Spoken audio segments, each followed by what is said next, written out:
Hello hi everyone good morning to all. तो आज गोटे आम नुआ न्यूज विषय देखा कौटू आना आमर प्रमेय न्यूज रे न्यूज पेपर एटा पब्लिश होती कौन ना पंचायत निर्वाचन पूर्वर नियुक्ति हेबे नुआ पीईओ जो आमर पंचायत सेक्शन ने पीईओ माने रहउचंती।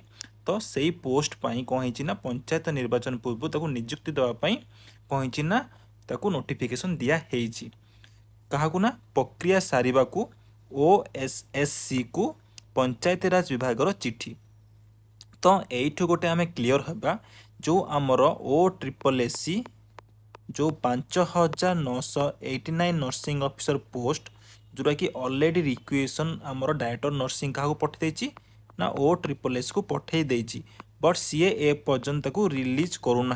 तो कौन पाई रिलीज करूना कारण आमर आगु को पंचायत राज इलेक्शन जो अच्छी बोली तो आई थिंक से सीए ए पर्यंत ये पोस्ट गुड़ा को होल्ड करके रखी है। तो खाली आम नर्सिंग ऑफिसर पोस्ट को होल्ड करेनि देखो पीओ पोस्ट गुड़ा भी होल्ड करी बहुत गुड़ा पोस्ट को से होल्ड करके रखी कारण आगू को इलेक्शन अच्छी बोली।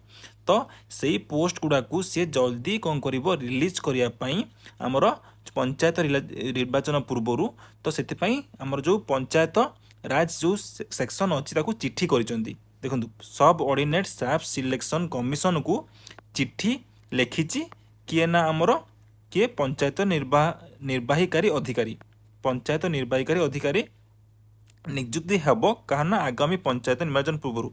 तो यही नियुक्ति प्रक्रिया त्वरान्वित करने पंचायत राज विभाग देखो पंचायत राज विभाग क्या करना आमर ओ ट्रिपल एस को नोटिस देइछि।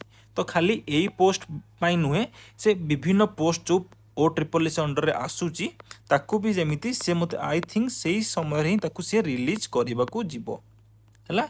तो आपण माने गुड न्यूज। तो आपण माने प्रिपरेशन को स्ट्रॉन्ग करंतु आउ कौन सी फॉल्स इनफॉरमेशन ने पड़ंतु नहीं स्टडी को कंटिन्यू करंतु कारण पंचायत राज इलेक्शन पूर्व जमीती हेले भी आमर ओ ट्रिपल एस रे नर्सिंग ऑफिसर पोस्ट निश्चिंत बाहर। तो आज एतिकी थैंक यू सो मच।